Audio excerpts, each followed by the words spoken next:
प्रधानमंत्री के रूप में नरेंद्र मोदी का तीसरा कार्यकाल पिछले साल जून में शुरू हुआ था, लेकिन महज एक महीने बाद जुलाई आते आते भारत के पड़ोसी देश बांग्लादेश में हालात तेजी से बदलने लगे। शेख हसीना के खिलाफ लोग सड़कों पर उतर आए। विरोध इतना उग्र हो गया कि 5 अगस्त को हालात बेकाबू हो गए और शेख हसीना को अपनी जान बचाने के लिए बांग्लादेश छोड़कर भारत आना पड़ा। बांग्लादेश में शेख हसीना पर निरंकुश शासन चलाने के आरोप लगते रहे हैं। हालांकि उनका राजनीतिक विरासत बेहद मजबूत रही है। शेख हसीना के पिता शेख मुजीबुर रहमान बांग्लादेश के संस्थापक थे और भारत के साथ उनका ऐतिहासिक रिश्ता रहा है। इसी विरासत की निरंतरता शेख हसीना और भारत के संबंधों में भी दिखती रही। लेकिन बांग्लादेश की विपक्षी पार्टियां लंबे समय से यह आरोप लगाती रही है कि शेख हसीना भारत के समर्थन से सत्ता में बनी हुई थीं। पिछले साल अगस्त में जब भारत ने शेख हसीना को शरण दी तो बांग्लादेश में भारत विरोधी भावना और तेज हो गई। आज हालात यह है कि बांग्लादेश में शेख हसीना को मौत की सजा सुनाई जा चुकी है और वहां की सरकार भारत से उनके प्रत्यर्पण की मांग कर रही है।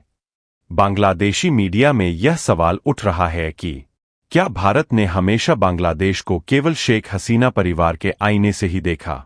53 पन्नों की इस रिपोर्ट में साफ कहा गया है कि अगस्त 2024 में शेख हसीना का सत्ता से हटना भारत के लिए एक गहरा झटका था। रिपोर्ट में इतिहासकार विलियम वान शेंडल की किताब हिस्ट्री ऑफ बांग्लादेश का हवाला देते हुए बताया गया है कि भारत और बांग्लादेश के रिश्ते कभी पूरी तरह शत्रुतापूर्ण नहीं रहे, लेकिन दोनों देशों ने अक्सर एक दूसरे की भूमिका को कम करके आका। भारत में यह धारणा रही कि बांग्लादेश ने 1971 के युद्ध में भारत के योगदान को पर्याप्त सम्मान नहीं दिया। वहीं बांग्लादेश में यह भावना रही कि भारत ने केवल अपने रणनीतिक हितों के लिए हस्तक्षेप किया और बाद में उसे एक सैटेलाइट स्टेट की तरह देखा। इंडियन फॉरेन अफेयर्स जर्नल में प्रकाशित स्मृति एस पटनायक के लेख का हवाला देते हुए रिपोर्ट कहती है, भारत ने लंबे समय तक बांग्लादेश में अपने हितों को केवल अवामी लीग की सत्ता से जोड़कर देखा। जब भी यह पार्टी सत्ता में नहीं रही, रिश्तों में अविश्वास और तनाव बढ़ता गया। 22 दिसंबर को ढाका के प्रमुख अखबार द डेली स्टार ने भी तीखा संपादकीय लिखा। अखबार के मुताबिक भारत बांग्लादेश संबंधों की नींव शेख हसीना की अवामी लीग को मिले भारत के अडिग समर्थन पर टिकी थी। अब जब वह पार्टी सत्ता से बाहर है और शेख हसीना भारत से बयानबाजी कर रही है, तो उस नींव को गहरा झटका लगा है। आज ढाका भारत को भगोड़ों की सुरक्षित पनाहगाह के रूप में देखता है, तो वही भारत को डर है कि बांग्लादेश बहुसंख्यकवादी अराजकता की ओर बढ़ रहा है। जेएनयू के प्रोफेसर महेंद्र पी लामा मानते हैं कि भारत ने शुरू में शेख हसीना का समर्थन मजबूरी में किया। उनके मुताबिक जिया उर रहमान और इरशाद के दौर में भारत के हितों को नुकसान पहुंचा। पूर्वोत्तर भारत की सुरक्षा और संपर्क के लिए शेख हसीना भारत के लिए सबसे भरोसेमंद विकल्प थीं। लेकिन प्रोफेसर लामा यह भी कहते हैं कि जब शेख हसीना बांग्लादेश में अलोकप्रिय होने लगीं, तब भारत को अपनी नीति बदलनी चाहिए थी। 2023 के चुनाव में भारत ने सारे अंडे अवामी लीग की टोकरी में डाल दिए और यही रणनीतिक भूल आज भारी पड़ रही है। आईसीजी की रिपोर्ट यह भी याद दिलाती है कि 1975 में शेख मुजीबुर रहमान की हत्या के बाद बांग्लादेश में सैन्य शासन आया और भारत विरोधी राजनीति को बढ़ावा मिला। इन दौरों में दोनों देशों ने एक दूसरे के विद्रोही गुटों को समर्थन तक दिया, जिससे अविश्वास और गहराता चला गया। आज हालात एक बार फिर नाजुक मोड़ पर है। पिछले 16 महीनों से रिश्तों में तनाव है और बीते 10 दिनों में हालात और बिगड़ गए हैं। दोनों देश एक दूसरे के राजनयिकों को तलब कर रहे हैं और वीजा सेवाएं तक निलंबित कर दी गई है। 25 दिसंबर को बांग्लादेश के प्रमुख अखबार प्रथम आलो ने सवाल उठाया, क्या भारत अब अवामी लीग पर अपनी निर्भरता से आगे बढ़ेगा। अखबार के मुताबिक एक अलोकप्रिय शासक के साथ नजदीकी रिश्तों ने भारत के खिलाफ गुस्से को और हवा दी। इसी बीच 17 साल बाद बीएनपी नेता तारिक रहमान की ढाका वापसी ने नई राजनीतिक संभावनाएं खोल दी है। हालांकि बीएनपी और भारत के रिश्ते हमेशा सहज नहीं रहे, लेकिन प्रधानमंत्री नरेंद्र मोदी द्वारा खालिदा जिया की सेहत के लिए शुभकामनाएं भेजना एक सकारात्मक संकेत माना जा रहा है। बांग्लादेश में हिंदू अल्पसंख्यकों के खिलाफ हिंसा लगातार बढ़ती जा रही है। हाल ही में हुई अशांति के दौरान एक हिंदू युवक की हत्या ने हालात की गंभीरता को और उजागर कर दिया है। ऐसे माहौल में यह सवाल और भी ज्यादा अहम हो जाता है कि क्या दुनिया में कोई ऐसा मुस्लिम देश है जहां हिंदू खुद को पूरी तरह सुरक्षित महसूस करते हों? आइए जानते हैं कि वह कौन सा देश है जहां पर हिंदू सबसे ज्यादा सुरक्षित है। इस सवाल का जवाब है संयुक्त अरब अमीरात यानी यूएई। यूएई आज दुनिया में हिंदुओं के लिए सबसे सुरक्षित मुस्लिम देशों में गिना जाता है, जहां कई देशों में अल्पसंख्यकों को डर और असुरक्षा का सामना करना पड़ता है। वहीं यूएई में हिंदू न सिर्फ सुरक्षित है बल्कि खुले तौर पर अपने धर्म और परंपराओं का पालन करते हैं।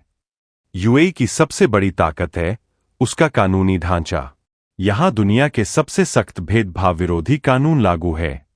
साल 2023 में लागू संघीय कानून संख्या 34 के तहत किसी भी धर्म या समुदाय, चाहे वह हिंदू हो या कोई और, के खिलाफ नफरत फैलाना, धार्मिक अपमान करना या भेदभाव करना सीधा आपराधिक अपराध है। इस कानून के तहत दोषी पाए जाने पर 5 लाख से लेकर 20 लाख दिरहम तक का जुर्माना और कारावास तक की सजा हो सकती है।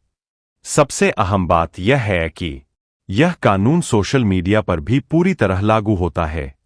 यही वजह है कि यूएई में रहने वाले प्रवासी हिंदू खुद को न सिर्फ सम्मानित बल्कि पूरी तरह सुरक्षित महसूस करते हैं। अब बात करते हैं धार्मिक स्वतंत्रता की। फरवरी 2024 में अबू धाबी में भव्य BAPS हिंदू मंदिर का उद्घाटन हुआ। यह मंदिर सिर्फ एक धार्मिक स्थल नहीं बल्कि यूएई की सहिष्णुता और समावेशी सोच का प्रतीक है। इसके अलावा दुबई का जेबेल अली हिंदू मंदिर, जो 2022 में खोला गया था, हर दिन हजारों श्रद्धालुओं की सेवा करता है। और अगर इतिहास देखें तो बुर्ज दुबई में स्थित श्री कृष्ण मंदिर साल 1958 से मौजूद है। यह साफ दिखाता है कि यूएई में हिंदू पूजा पद्धति को दशकों से स्वीकार किया जाता रहा है। सरकारी नीतियां भी इस सोच को और मजबूत करती है। यूएई दुनिया का एकमात्र देश है जहां ministry of tolerance and coexistence जैसा मंत्रालय मौजूद है। साल 2025 को यूएई ने ईयर ऑफ कम्युनिटी घोषित किया है, जिसका उद्देश्य 200 से ज्यादा राष्ट्रीयताओं के बीच एकता और आपसी सम्मान को बढ़ावा देना है। यहां दिवाली, होली और नवरात्रि जैसे हिंदू त्योहार खुले तौर पर और सरकारी समर्थन के साथ मनाए जाते हैं। दिवाली के मौके पर बुर्ज खलीफा जैसी प्रतिष्ठित इमारतों का रोशन होना इस बात का सबसे बड़ा प्रतीक है कि यूएई धार्मिक विविधता को सिर्फ स्वीकार ही नहीं करता बल्कि उसे सेलिब्रेट भी करता है। अब बात करते हैं सुरक्षा रैंकिंग की। वैश्विक सुरक्षा सूचकों में यूएई लगातार दुनिया के सबसे सुरक्षित देशों में शामिल रहता है। 2025 के नुम्बियो सेफ्टी इंडेक्स में यूएई शीर्ष सुरक्षित देशों में गिना गया है। यह भी जानना जरूरी है कि यूएई की कुल आबादी में लगभग 30 से 35% भारतीय है। बांग्लादेश आज जिस रास्ते पर खड़ा है वह किसी भी लोकतांत्रिक और धर्मनिरपेक्ष देश के लिए खतरे की घंटी है। एक ऐसा देश जिसने आजादी के लिए खून बहाया आज कट्टरपंथ की आग में झुलस रहा है और इसकी सबसे बड़ी कीमत चुका रहे हैं वहां के अल्पसंख्यक हिंदू। आज बांग्लादेश में हालात ऐसे बन चुके हैं कि हिंदुओं पर हमले रोज की खबर बन गए हैं। हाल ही में एक हिंदू युवक की हत्या कर दी गई, लेकिन यही हिंसा यही नहीं रुकी। छात्र नेता उस्मान हादी की भी बेरहमी से जान ले ली गई। सवाल उठता है, आखिर बांग्लादेश इतनी तेजी से कट्टरता की ओर क्यों बढ़ा? इस पूरी कहानी की जड़ में एक नाम है, मोहम्मद यूनुस। शेख हसीना के सत्ता छोड़ते ही अंतरिम सरकार के मुखिया यूनुस ने एक ऐसा फैसला लिया जिसने पूरे देश को उबाल पर ला दिया, और वह फैसला था जमात-ए-इस्लामी पर लगा प्रतिबंध हटाना। जमात-ए-इस्लामी कोई सामान्य राजनीतिक संगठन नहीं है। यह एक कट्टरपंथी संगठन है जो खुलेआम खिलाफत की वकालत करता है, शरिया कानून लागू करना चाहता है और जिसका पाकिस्तान प्रेम और इसी से जुड़ाव समय समय पर दुनिया देख चुकी है। यूनुस के इस एक फैसले ने जमात को खुली छूट दे दी। नतीजा यह हुआ कि कट्टरपंथियों के हौसले बुलंद हो गए और उसका सीधा असर पड़ा बांग्लादेश के हिंदुओं पर। पिछले साल 8 अगस्त 2024 को यूनुस सरकार ने जमाते इस्लामी से बैन हटा दिया, जबकि इससे ठीक एक हफ्ते पहले 1 अगस्त 2024 को शेख हसीना सरकार ने जमाते इस्लामी और उसके छात्र संगठन इस्लामी छात्र शिविर पर सख्त प्रतिबंध लगाया था, क्योंकि छात्र कोटा विरोधी प्रदर्शनों के दौरान हुई हिंसा में 150 से ज्यादा लोगों की जान चली गई थी। शेख हसीना ने इसे आतंकवाद विरोधी कानून के तहत बैन किया था, लेकिन यूनुस सरकार ने सत्ता में आते ही दावा किया कि जमात की कोई आतंकी गतिविधि नहीं है। पुराने आरोप गलत थे। यहीं से हालात बिगड़ते चले गए। दरअसल जमाते इस्लामी का इतिहास खून से लिखा गया है। इस संगठन की स्थापना 1941 में हुई थी और यह शुरू से पाकिस्तान परस्त रहा है। 1971 के बांग्लादेश मुक्ति संग्राम में जमात ने पाकिस्तानी सेना का साथ दिया था और लाखों निर्दोष लोगों के कत्लेआम में उसकी भूमिका रही। इसी वजह से 2013 में बांग्लादेश की अदालत ने जमात को चुनाव लड़ने से रोक दिया, क्योंकि इसका संविधान देश के संविधान के खिलाफ था। जमात का सपना साफ है, बांग्लादेश को एक शरिया आधारित इस्लामी राष्ट्र बनाना। इसका छात्र संगठन इस्लामी छात्र शिविर बेहद हिंसक माना जाता है। यह संगठन हत्याएं करता है, धार्मिक तनाव भड़काता है और हिंदुओं के खिलाफ नफरत फैलाने में सबसे आगे रहता है। 2013 में जब युद्ध अपराधों पर फैसले आए थे, तब जमात समर्थकों ने 50 से ज्यादा हिंदू मंदिर तोड़े और 1,500 से ज्यादा हिंदू घरों और दुकानों में आग लगा दी थी।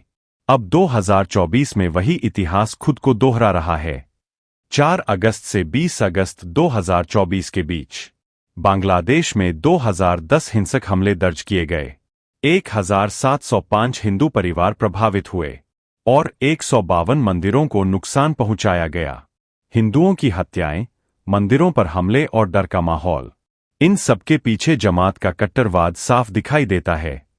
सवाल अब यही है, क्या भारत बीते स्वर्णिम अध्याय से बाहर निकलकर बांग्लादेश के साथ एक नया, संतुलित और भरोसेमंद रिश्ता बना पाएगा? दोस्तों, अगर आपको हमारी यह वीडियो अच्छी लगी हो तो वीडियो को लाइक और शेयर जरूर करें और ऐसी मनोरंजक खबरों के चैनल को सब्सक्राइब करना ना भूलें। धन्यवाद।